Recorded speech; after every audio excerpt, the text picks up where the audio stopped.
네, 미리 예고해 드리겠습니다만은 오늘 영상 뒷부분에는 그 장 건강에 매우 안 좋은 최악의 아침 식사 네 가지라는 제목으로 아주 중요한 그런 건강 관련 정보를 좀 전해 드릴 테니까 오늘 영상 뒷부분까지 끝까지 함께 해 주시기 바라겠습니다.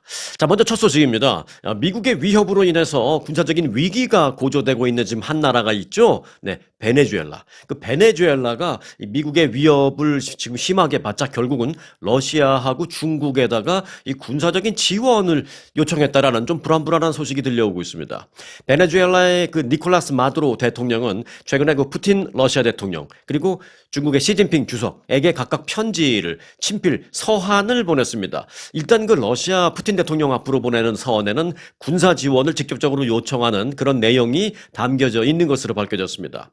그 베네수엘라의 그 마두로 대통령 그 행정부의 고위 관료가 직접 그 편지를 들고 모스크바로 찾아가서 전달한 그 편지에는 그 러시아의 방공 레이더망도 좀 지원해달라. 또 러시아의 그 러시아산 전투기죠. 러시아가 만든 그 러시아제 수호위 전투기 또 지원해달라. 심지어는 그 미사일 지원까지도 해달라라는 그런 매우 구체적인 그리고 심각한 그런 군사 지원을 요청하는 내용이 담겨 있는 것으로 밝혀졌습니다.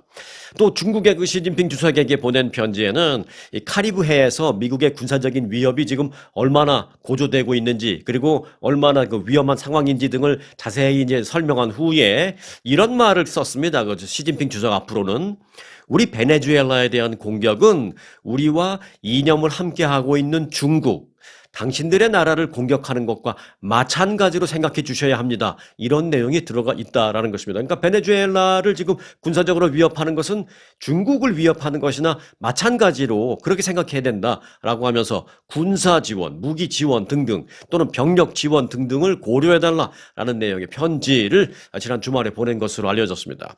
자, 이 같은 그 베네수엘라 측의 군사 지원 요청에 대해서 러시아나 중국이 어떤 반응을 지금 나타냈는지는 아직은 공개된 게 없습니다. 하지만 상당히 이제 좀 불안불안한 건 사실입니다. 그 러시아와 베네수엘라는 사실은 상당히 가까워요. 요즘 언제부터 1999년인가요? 그때 그 우고 차베스 정권이었죠. 그때 차베스 정권이 출범한 직후부터 러시아와는 굉장히 급속도로 이 관계가 베네수엘라가 이제 친해졌습니다. 지난 2019년 미국이 마두로 대통령을 축출을 하기 위해서 지금도 사실은 마두로 대통령이 마음에 안 들어서 지금 미국이 이제 그러는 거잖아요. 그래서 지난 2019년 미국이 마두로 대통령 그때 이제 트럼프 일기 때죠. 마두로 대통령 축출을 시도했었을 적이 있었습니다. 실제로 미국에서 그 트럼프 대통령이 취임하자마자 베네수엘라 마두로 마음에 안 들어서 이제 정권 축출을 하려고 시도를 했었는데 그때 러시아가 그걸 막아주겠다고 군인을 100여 명 정도 보낸 적이 있었습니다. 상당히 좀 그 위급한 좀 다급한 그런 민감한 그런 사안이 사실은 그때 한번 있었습니다. 하지만 그 러시아가 이번에 그럼 또 병력을 보낼 것이냐, 무기를 지원해 줄 것이냐라는 그 예측과 관련해서는 뭐 지금 반반입니다만은 약간 부정적인 그 예측도 있습니다. 왜냐하면 러시아가 이제 베네수엘라를 돕기에는 지금 지난번과는 좀 상황이 다르다는 거죠. 지난 2019년에는 우크라이나 전쟁이 발생하기 전이었는데 지금은 이제 우크라이나 전쟁 때문에 러시아 자체도 베네수엘라를 지원할 여력이 좀 없을 수도 있다라는 거. 그리고 이제 사실은 그보다 더 중요한 것은 뭐냐. 베네수엘라와 미국의 어떤 이 긴장 관계가 러시아 자기네로 본다면 굳이 나쁠 게 없다라는 것이죠. 물론 이제 자기네와 이제 우호적인 관계에 있는 베네수엘라가 위험에 빠지는 건 뭐 좋지는 않지만 전적으로 러시아의 이익만 본다면 베네수엘라가 좀 미국과 티격태격 해주는 것도 러시아에는 나쁘지 않습니다. 왜? 군사적인 집중과 관심이 미국의 입장에서 봤을 때 이제 베네수엘라로 많이 쏠리면 러시아와 우크라이나 간의 이 전쟁, 이쪽에 대한 관심과 집중이 좀 덜해질 수 있기 때문에 러시아는 사실 미국이 베네수엘라와 좀 티격태격 하는 것도 좋은 일이다. 뭐 이렇게 판단할 수 있습니다. 그래서 굳이 러시아가 지금 뭐 전쟁인 와중에도 불구하고 베네수엘라를 돕기 위해서 무기나 병력을 굳이 보낼 이유는 뭐 정치적, 군사적 여러 가지 면에서 높진 않다. 뭐 이런 분석도 있습니다. 뭐 제가 봐도 좀 이번엔 좀 상황이 다른 것 같습니다. 미국의 해군 자산 10% 이상이 카리브해에 이동한 그런 상황입니다, 지금. 그러니까 베네수엘라가 얼마나 위협을 느끼는지는 알 수 있는 대목이에요. 이제 미국 전체가 아니라 미국의 그 해군 병력의 한 10% 정도가 베네수엘라 쪽에 카리브해에 이동해 있는 그런 상황입니다. 얼마나 베네수엘라는 좀 무섭겠어요. 그런 사실만으로 푸틴이 사실은 은근히 좀 좋아할 수도 있는 상황입니다. 왜? 자신의 우호국이 그렇게 위험에 빠졌다는데 왜 좋아해? 그건 그거고 일단 자기들 이익을 봤을 때 미국이 그쪽에 병력을 많이 신경을 쓰는구나. 그렇다면 러시아로서는 나쁠 게 없는 겁니다. 사실 그것만으로도 추가적으로 더 어떤 게 있지 않아도. 그래서 미국의 관심이 우크라이나에서 이제 중남미 쪽으로 옮겨간다면 미국의 역량과 집중력을 좀 분산시키는 것이기 때문에 러시아는 베네수엘라를 돕기보다는 슬그머니 뒷짐질 가능성이 크다. 저는 뭐 그렇게 생각합니다. 뭐 제 생각이 맞을 수도 있고 틀릴 수도 있습니다만은 뭐 많은 전문가들도 또 그렇게 분석을 하고 있는 사람들도 있습니다. 자, 자신들도 그러니까 이제 베네수엘라가 우호국이니까 무언가 명분을 대야 될 거 아니에요. 지원을 안 해주려면. 그러니까 야, 우리들도 우크라이나하고 지금 전쟁을 3년 넘게 하고 있는데 그런 계속 전쟁이 이어지는 상황이기 때문에 우리들도 도와주고 싶지만 너희를 도울 여력이 없단다. 이렇게 좀 핑계를 대면서 슬그머니 뒷짐지지 않을까? 뭐 그런 생각인데 자, 베네수엘라 대통령이 보낸 러시아와 중국에 대한 그 지원 요청 편지에 대한 답장 편지에 대한 러시아 중국의 대응이 어떻게 될지는 제가 뭐 또 하루 이틀 사이에 소식이 나오는 대로 곧바로 여러분들에게 전해드리도록 하겠습니다. 자, 그런데 이런 가운데 트럼프 대통령이 이번에는 나이지리아 정부가 기독교인들에 대한 학살을 용인하고 있다, 방조하고 있다라면서 이를 막기 위해서 나이지리아에 대한 군사력을 사용할 수도 있다. 지금 이렇게 위협을 하고 있습니다.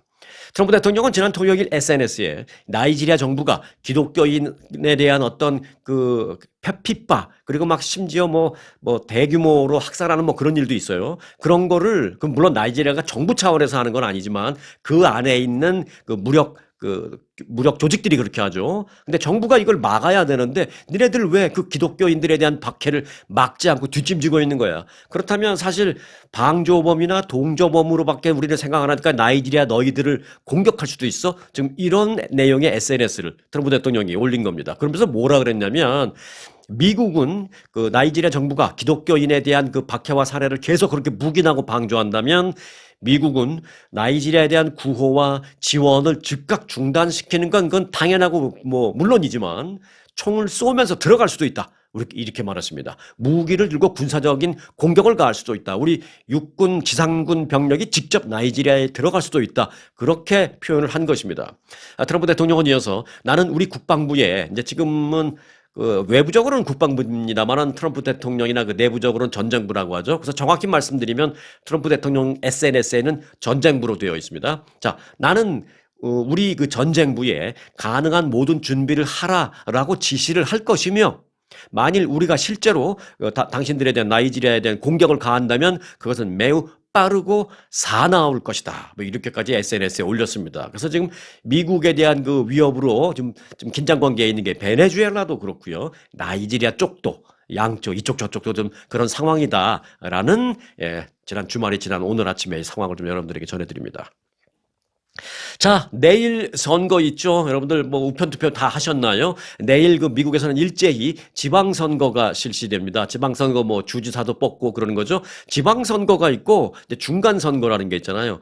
내년에는 중간선거가 있습니다. 중간선거는 뭐 이제 연방 상원의 절반 그리고 상원의 3분의 1 그리고 하원 의원 뽑고 이제 이런 게 이제 중간선거 그리고 이제 지방선거는 각 주의 주지사 뽑고 이제 이런 건데 내일 지방선거가 있습니다.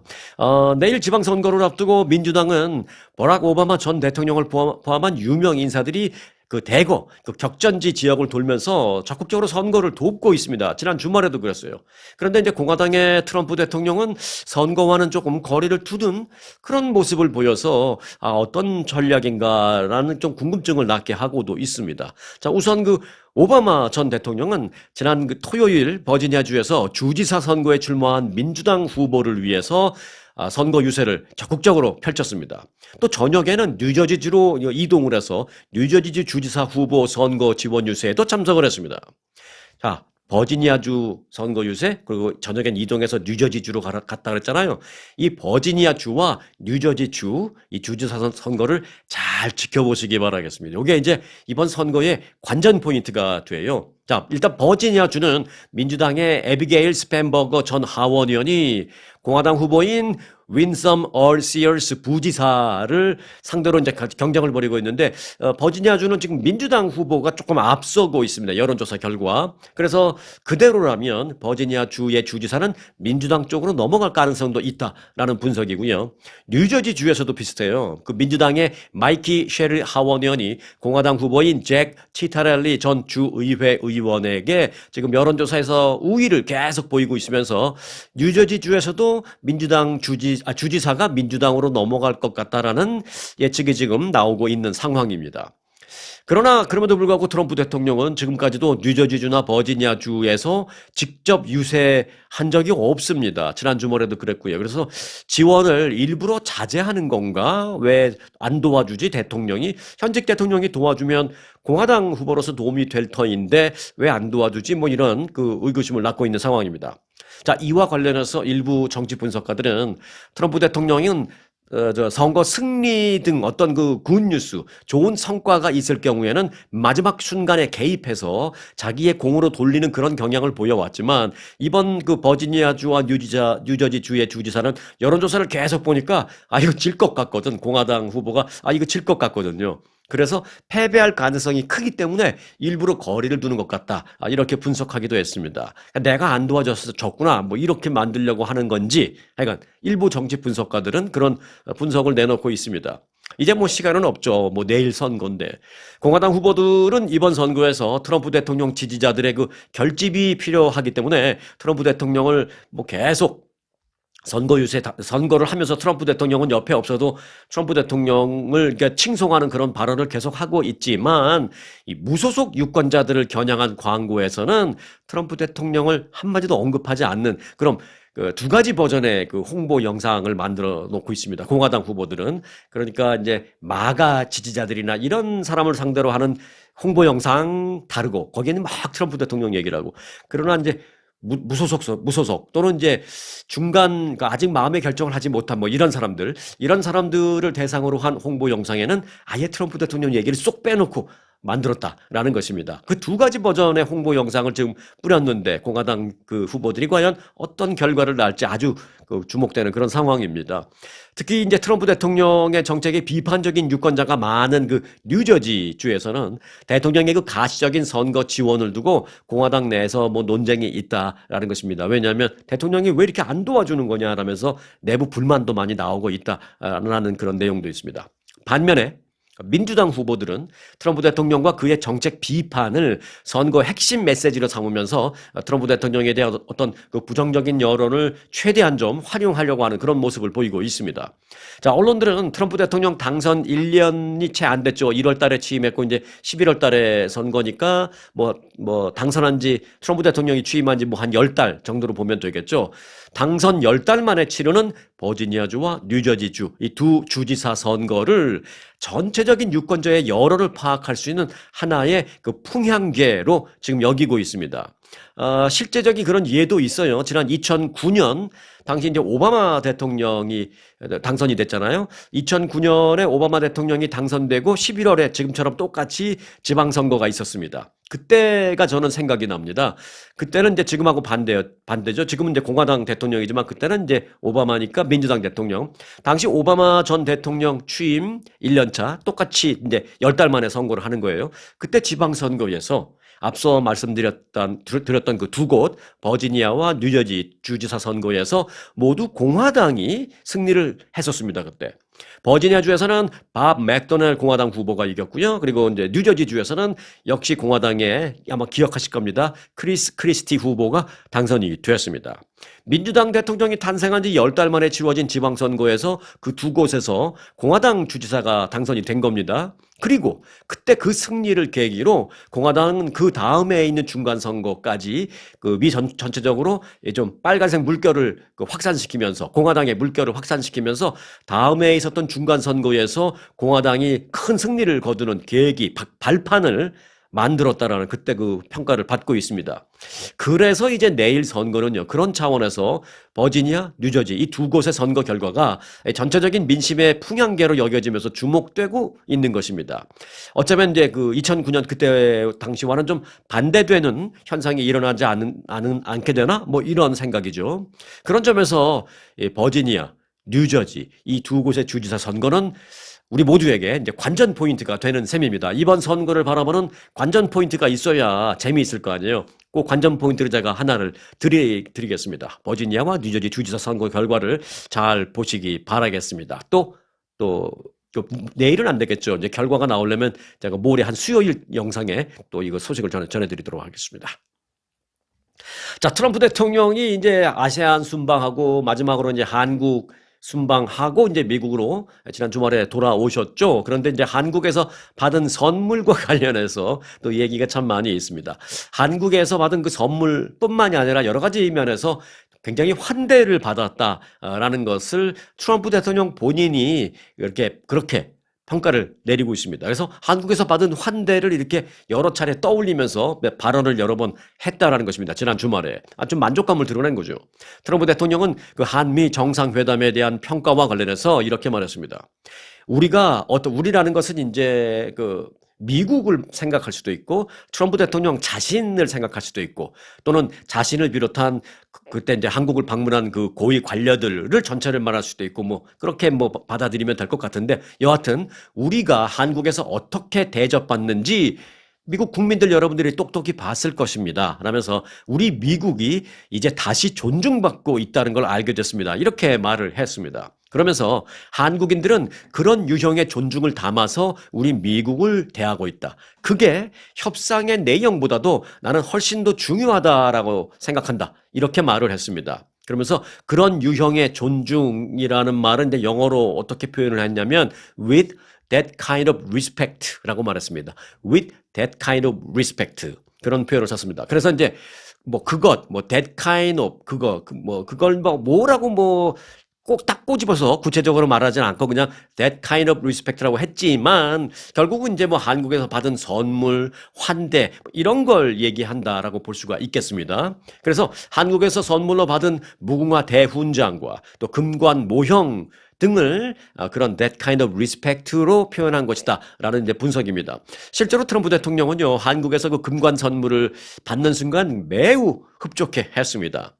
이재명 대통령이 그 금관 선물을 보여주면서 트럼프 대통령이 막 이제 좋아했고요. 그러면서 이 선물을 저희가 잘 보내드리겠습니다. 이렇게 했습니다. 그러니까 트럼프 대통령이 뭐라 하냐면 아닙니다. 내가 직접 가져가겠습니다. 그랬습니다. 내 전용기에 직접 태워서 내가 가져갈 거니까 그냥 우리한테 싸주세요. 이렇게 된 거죠. 소위 말하면.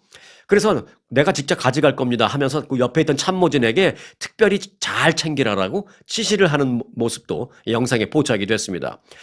그리고 이제 재밌는 건요. 이제 미국에 도착했잖아요. 트럼프 대통령이 이제 전용기에서 이제 대통령도 내리고 그 이후에는 이제 참모들도 내리고 그 이제 뒤쪽에서는 이제 화물들 무슨 선물 같은 거 이제 그런 거 꺼내는 그런 영상도 이렇게 있었는데 그때 한국에서 받은 그 금관 그 선물이 전용기에서 이렇게 내려오는 그런 모습도 포착이 됐는데 그 금관 선물 물론 이제 유리 상자에 잘 되어 있죠. 번쩍번쩍 유리 상자에 되어 있고 그거를 또 튼튼한 나무 박스에 잘 넣고 그 박스를 멋진 그 한국식 보자기에 이렇게 갖고 딱 묶었습니다. 그 한국식으로 이렇게 묶는 거 있잖아요. 보자기 이렇게 양쪽으로 해서 그렇게 해서 이제 묶어서 보냈거든요. 그런데 트럼프 대통령 전용기에서 그 내리는 모습을 그때 보니까 한국에서 보낸 그 금관이 담겨 있는 그 보자기 박스의 그 보자기가 이렇게 좀 한쪽이 풀어져 있는 모습이었습니다.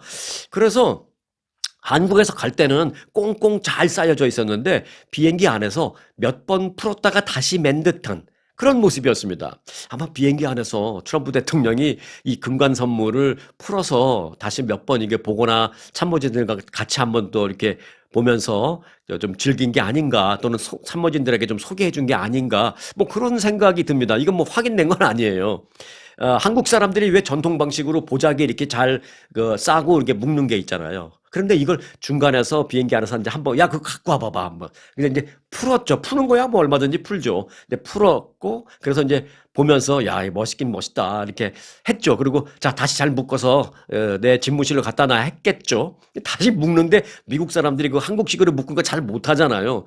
그래서 제대로 맬 줄을 몰라서 그냥 이 대충 묶은 듯한 그런 모습으로 비행기에서 내려오는 그런 그 보자기의 모습이었습니다.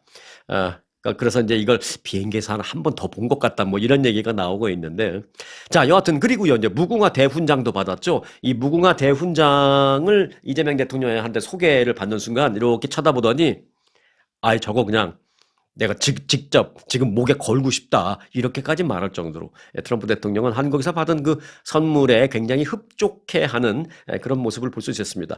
그래서 그런 여러 가지를 놓고 봤을 때 with that kind of respect 그렇게 그런 유형의 존중을 우리에게 했다. 뭐 이런 표현이 가능한 게 아닌가 이제 생각이 됩니다. 여하튼 근데 respect라는 건 저는 그렇게 생각해요. 가장 좋은 respect. 제가 이제 제일 좋아하는 영어 단어 중에 하나가 이제 두 가지가 있는데 하나는 reasonable.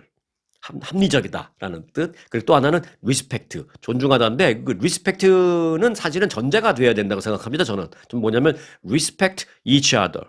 서로가 존중을 해야 된다는 것이 어느 한쪽의 일방적인 존중은 온당치 않다고 저는 이제 생각하는데 그래서 그런저런 차원에서 저는 트럼프 대통령이 리스펙트라는 단어를 사용하셨으니까 제가 이참에 말씀드린다면 한국과 미국이 서로 respect each other 했으면 좋겠다라는 그런 마음을 좀 전달을 해드립니다. 자, 일론 머스크가 올해 안에 하늘을 날아다니는 플라잉 카를 공개할 수도 있다라고 말해서 저는 개인적으로 굉장히 지금 흥분됩니다. 기대가 됩니다. 지난 주말에 일론 머스크는 한 그 팟캐스트에 출연을 해서요. 이 팔란티어의 창업자인 자신의 친구라고 소개하면서 내 친구 팔란티어 창업자인 피터 틸이 아직 하늘을 날아다니는 자동차가 없네 라면서 투덜거렸다 내 앞에서. 그러면서 내 친구 피터가 날아다니는 자동차를 원한다면 나는 그걸 살 수 있게 만들어주고 싶다 이렇게 말을 했습니다. 그러니까 이제 그 팟캐스트 진행자가 그렇습니까? 그러면 정말 하늘을 나는 전기차를 만든다라는 얘기냐? 모양은 어떤 형태가 될 것입니까? 라고 묻자 일론 머스크는 아직은 밝힐 수 없다 라고 웃으면서 말했습니다. 그러면서 이렇게 말했습니다. 이 제품 공개는 지금껏 가장 잊을 수 없는 행사가 될 것이다.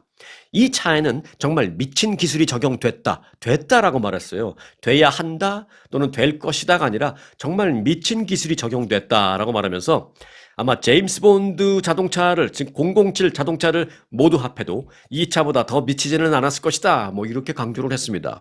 이제 거의 뭐 절반 이상 만들었다는 식으로 이제 얘기를 했어요. 사실상 어느 정도 완성 단계에 있음을 이제 시사하는 그런 발언이었습니다. 그래서 이제 진행자가 그러면 언제 공개될 것 같느냐라고 공개 시기를 묻자 일론 머스크는 바라건대 올해가 끝나기 전, 바라건대 2달 안에 이렇게 말을 했습니다. 그러면 정말 올 연말 안에 공개가 될 수 있다라는 그런 얘기죠.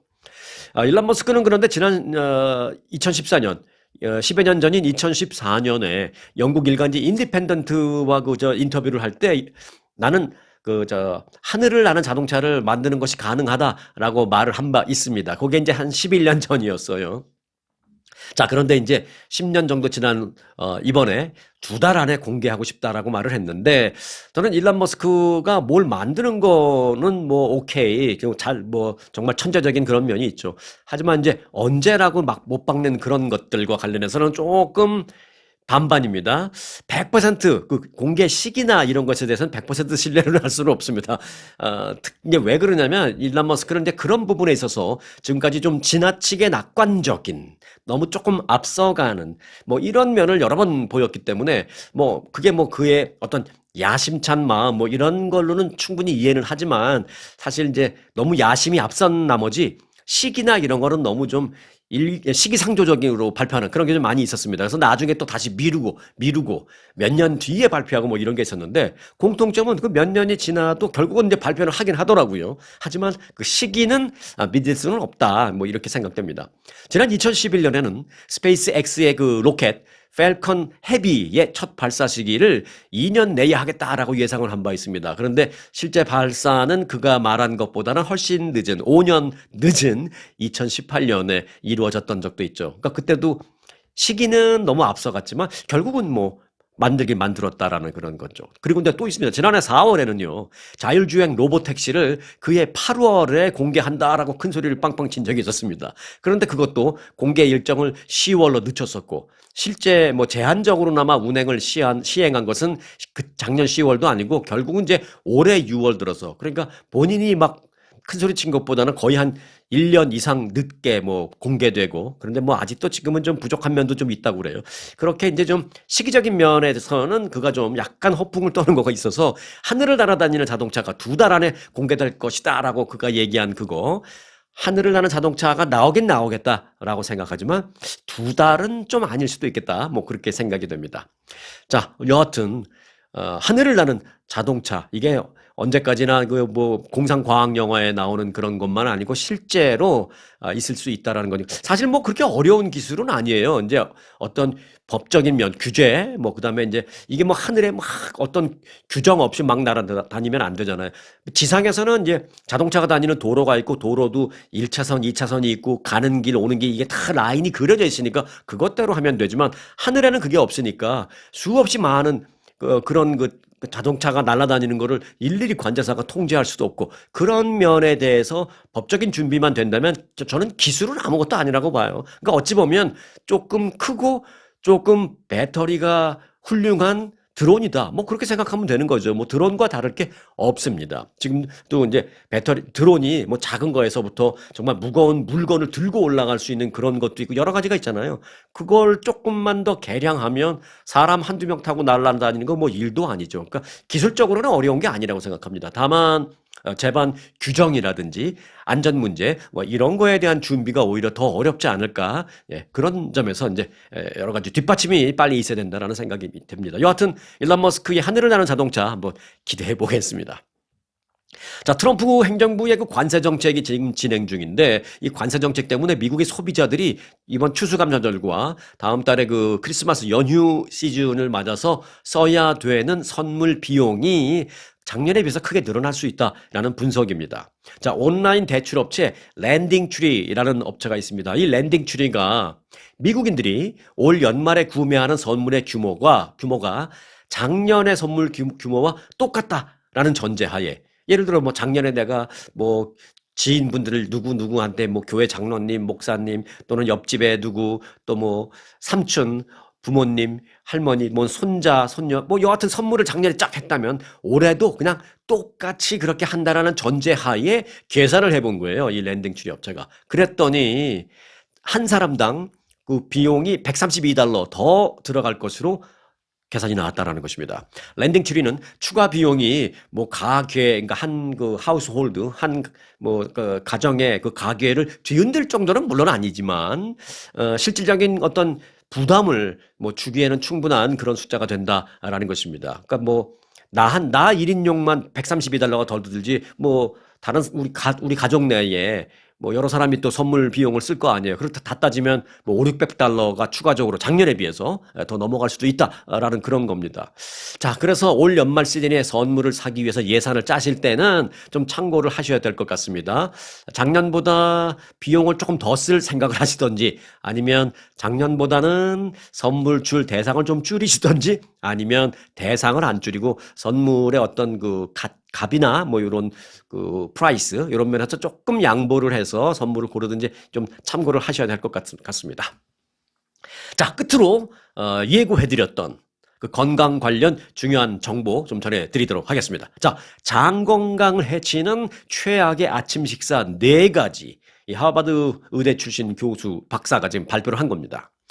미국의 한 위장병 전문의가 장 건강을 해칠 수 있는 아침 식사 습관 4가지를 말했습니다. 하버드대 출신 위장병 전문의인 소라브 세티 박사는요, 최근 자신의 인스타그램을 통해서 아침 식사는 소화기관이 효소를 분비하고 하루 동안 음식을 소화시킬 준비를 하도록 돕는 그런 거기 때문에 반드시 올바르게 똑똑하게 섭취를 해야 한다라고 말을 했습니다. 이어서 그는 장 건강을 해칠 수 있는 아침 식사 습관 4가지를 조목조목 말했습니다. 자, 바로 들어갑니다. 첫째, 아침을 먹지 않는, 아침을 거르는 습관입니다. 네, 이렇게 먹어라 저렇게 먹어라가 아니라 아침을 안 먹는 습관이 가장 나쁜 것 중에 첫 번째로 꼽혔어요. 세티 박사는 식사 간격이 길어지면, 그러니까 전날 저녁 뭐 한 6시, 7시쯤 먹었는데 다음날 아침도 안 먹으면 그 공백이 너무 길잖아요. 그래서 식사 공백 기간이 길어지면 위산이 쌓이고 장의 운동이 느려진다라면서, 특별히 무슨 목적이 있어서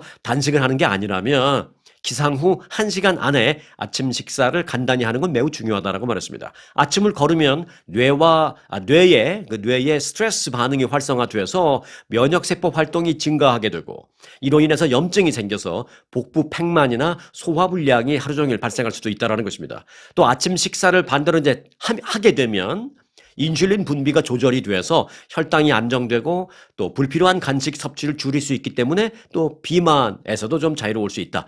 그런 얘기를 하고 있습니다. 자, 나쁜 습관 두 번째입니다. 시리얼 같이 당분이 높은 음식을 먹는 것입니다. 아침에 막 우유에 시리얼 먹는 경우도 많잖아요. 이 세티 박사는 이제 예를 들어서 시리얼에는 1회 제공량당 10g 내지 15g의 당분이 들어있어서 도넛 한 개 먹는 것보다도 더 많은 당분을 먹을 수 있게 된다라면서, 이 정도 양의 당은 장 내 염증을 유발하고 미생물 균형을 깨트린다라는 것이죠. 장에 그 유익한 미생물이 많아야 되는데 그 균형을 깨트린다. 그래서 장 건강에 굉장히 안 좋다라는 것이죠. 또한 혈당이 아침부터 급격히 오르면 폭식이나 체중 증가로 이어질 수 있고, 장기적으로 인슐린 저항성을 높여서 당뇨병 위험도 높아진다는 것입니다. 그럼 어떻게 해야 하느냐? 시리얼 대신 귀리나 치아씨드 또는 베리 종류가 들어있는 그 오트밀로, 시리얼 대신 그런 좋은 게 들어있는 오트밀로 바꿔먹는 게 좋다라고 이렇게 얘기를 했습니다. 자, 나쁜 습관 세 번째입니다. 이동 중에 아침을 먹는 습관입니다. 차 타고 가면서 먹는 그런 경우. 세티 박사는 스트레스 상태에서 식사를 하면, 그러니까 차 타고 막 트래픽 걸리는데 스트레스잖아요. 그렇게 스트레스 상태에서 식사를 하면 소화효소 분비가 줄어들고 팽만감이 생긴다라면서, 앉아서 이동하는 게 아니라 차분하게 앉아서 천천히 씹으면서 아침 식사를 먹는 것은 매우 중요하다고 말했습니다. 하버드 의대 그 건강 자료에 따르면 뇌와 이 장은 신경으로 직접 연결이 되어 있어서 스트레스가 위와 장의 기능을 즉각적으로 방해할 수 있다는 것입니다. 즉, 뇌가 느끼는 스트레스가 곧바로 위와 장에 연결돼서 위와 장도 스트레스를 심하게 느낄 수 있다는 것입니다. 그래서 이 스트레스 상태에서의 식사는 장에게 아주 최악이다라는 것입니다. 자, 아침에 나쁜 식사 습관 네 번째입니다. 아침에 물을 마시지 않는 것입니다. 세티 박사는 위장이 원활하게 음식을 이동시키려면 수분이 필요하다 라고 말하면서, 하루를 시작할 때 반드시 한 컵의 물을 마셔라 라고 권고하고 있습니다. 사람은 수면 중에 알게 모르게 땀이나 또는 호흡을 하면서 2컵 내지 많게는 4컵 정도의 수분을 소비하기 때문에 아침에 물을 마시는 건 매우 중요하다. 그래서 탈수를 막고 소화를 원활하게 시킬 수 있는 건 매우 중요하다라고 조언을 했습니다. 네. 자, 4가지를 말씀드렸습니다. 혹시 4가지처럼 잘 기억 못 하시겠으면 조금 영상 뒤로 돌려서 보시면 되겠고요. 자, 오늘도 건강한 하루 되시길 바라면서 오늘 영상 여기서 마치겠습니다. 아주 특별한, 아주 즐거운, 아주 기분이 좋은, 아주 편안한, 아주 행복한, 아주 추억의 남을. 같은 코스, 같은 일정이라도 추억은 차이가 납니다. 고객 만족도 1등 아주투어. 내 인생 최고의 순간 1등 여행, 아주 좋은 아주 투어. 아주 좋은 213-388-40